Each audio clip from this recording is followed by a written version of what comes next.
আমার সম্মানিত ভাই ও বোনেরা, এই হেদায়েতের উপরে থাকতে হলে কিছু গুণ থাকতে হয়, হেদায়েত পাইতে হলে কিছু গুণ থাকতে হয়।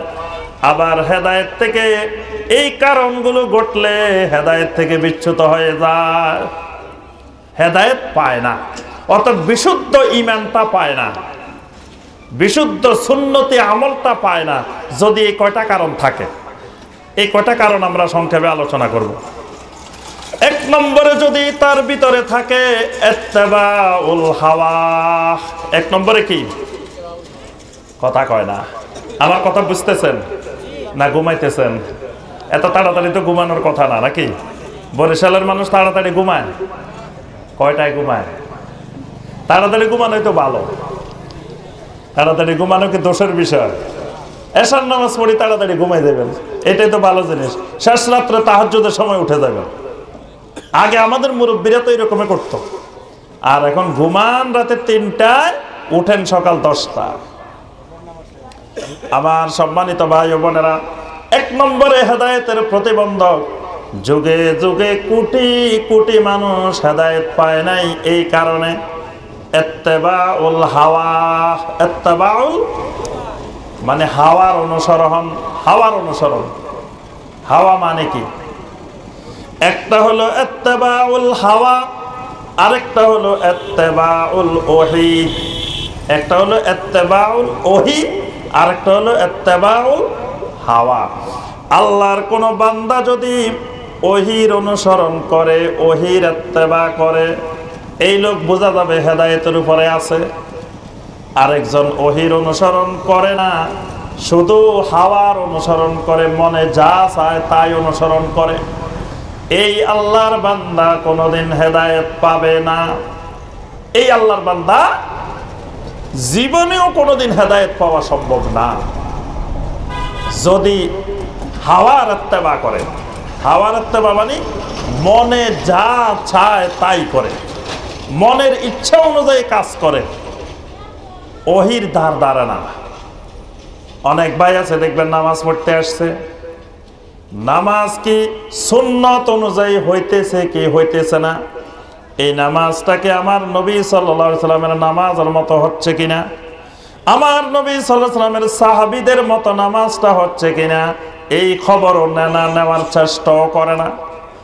আল্লাহর বান্দা মনে করে নামাজ পড়তে আসছি, এটা কত বড় কাজ করতে আসছি, আল্লাহ কবুল না করি যাবে কই?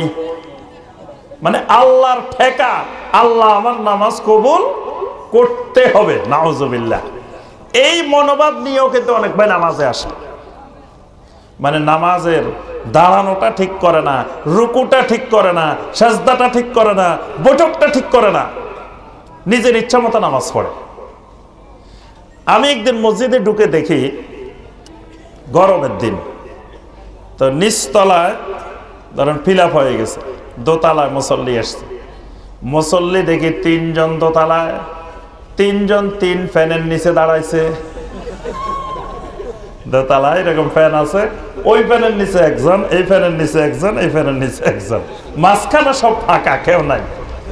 এরা মনে করছে যে সব তো নিচে, কেউ দেখবে না, এরা উপরে এদের ইচ্ছা মতো 3 মুসল্লি 3 ফ্যানের নিচে।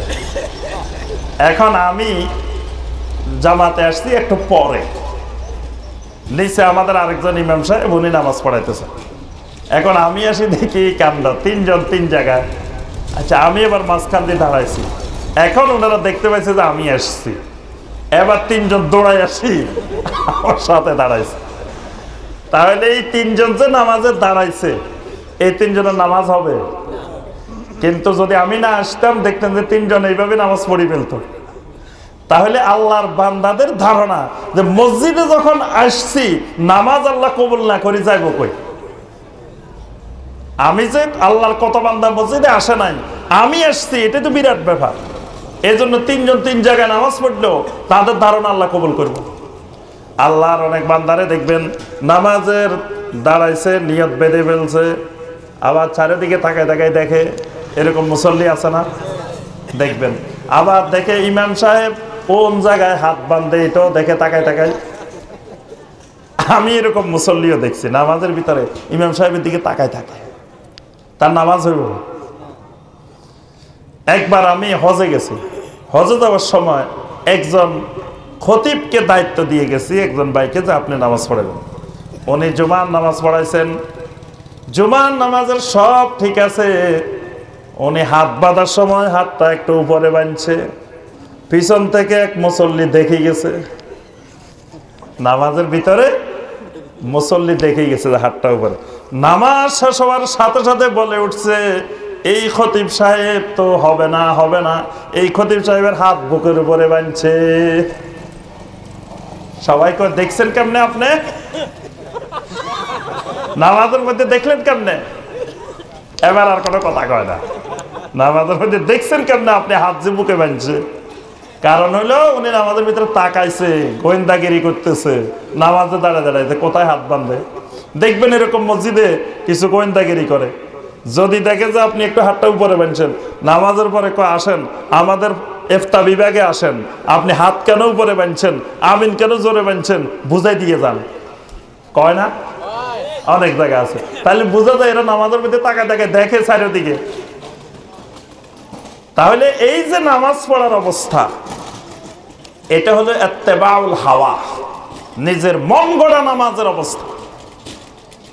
কারণ নামাজের তো নবী সাল্লাল্লাহু আলাইহি ওয়াসাল্লামের একটা পদ্ধতি আছে। আল্লাহ রাসূল সাল্লাল্লাহু আলাইহি ওয়াসাল্লাম বলছেন, সল্লু সল্লু, সল্লুর মধ্যে নারী পুরুষ সবাই।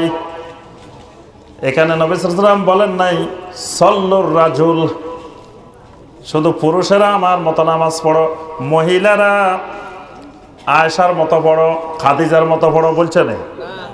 বলছেন সল্লু, ও আমার পুরুষ উম্মত, নারী উম্মত, কামা রাআইতুমুনি উসাল্লি, আমি নবীর যেমনে নামাজ পড়তে দেখো তেমনে নামাজ পড়ো। তাহলে পুরুষ যেখানে হাত বাঁধবো, নারীও সেখানে হাত বাঁধবো। এখন পুরুষ হাত বাঁধে নাভির নিচে, মহিলা হাত বাঁধে বুকের উপরে। তাহলে বুকের উপরে হাত বাঁধলে যদি নামাজ না হয়, আমাদের হাজার হাজার লক্ষ লক্ষ কোটি কোটি মা বোনের নামাজ তো বরবাদ, ঠিক না? আমাদের মা বোনেরা হাত বাঁধতে কোথায়? তা ওনাদের নামাজে বরবাদ, কারণ এটা তো কোনো হাদিসে নাই। বুকের উপরে হাত বাঁধার নাকি কোনো হাদিসে নাই। একজন মুফতি সাহেব বলছেন, নাভির নিচে হাত বাঁধার হাদিস সহিহ, বুকের উপরে হাত বাঁধার হাদিস দঈফ। পুরুষেরা সহিহ, নারীরা দঈফ। এই জন্য আমরা পুরুষদেরকে কই নাভির নিচে হাত বাঁধতে, নারীদেরকে কই বুকের উপরে হাত বাঁধতে। নারীরা নাকি দঈফ, দুর্বল, আর পুরুষেরা সহিহ, সবল। আল্লাহ কি বলছেন? খুলিকাল ইনসানু দাঈফা।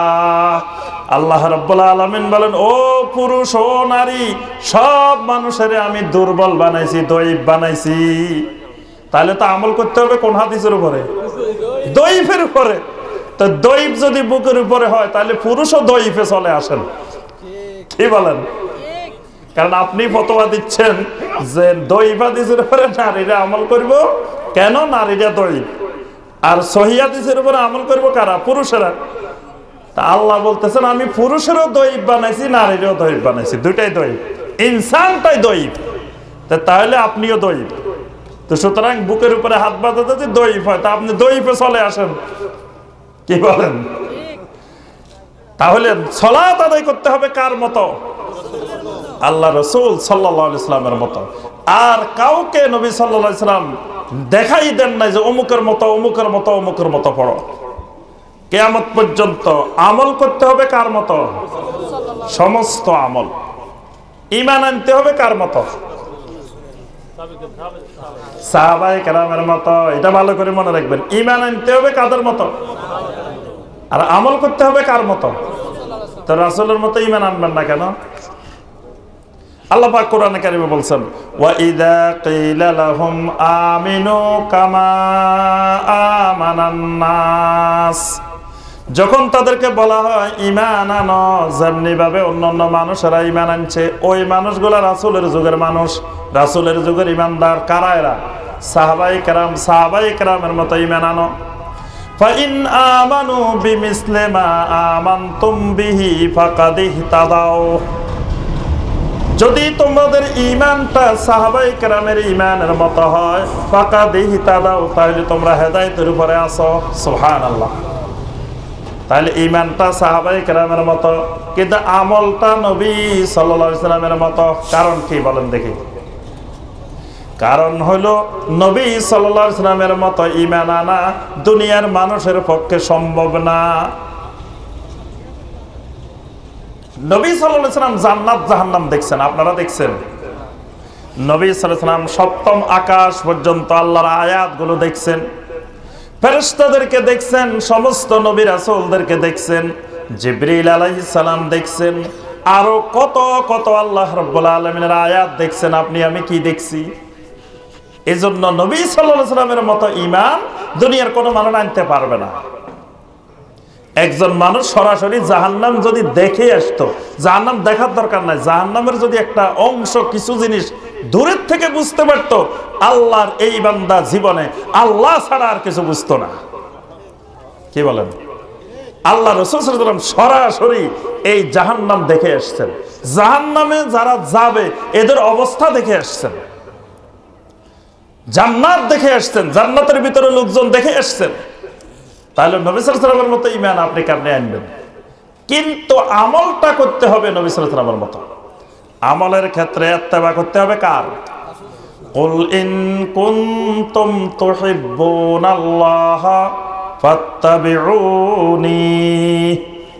তুহিব্বুনাল্লাহ মানে তা'বুদুনাল্লাহ, যার প্রতি মহব্বত তার করা হয় ইবাদত। বান্দা যখন আল্লাহরে মহব্বত করে তখন ইবাদত করে একমাত্র আল্লাহর।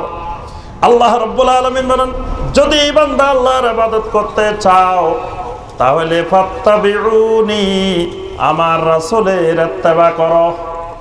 তাহলে কোন লোক যদি নবী সাল্লাল্লাহু আলাইহি সাল্লামের সুন্নতের ইত্তেবা করে, বুঝতে হবে আল্লাহর বান্দা হেদায়েতের উপরে আছে। আরেকজন সুন্নতের ইত্তেবা করে না, বুঝতে হবে আল্লাহর এই বান্দা হেদায়েতের উপরে নাই।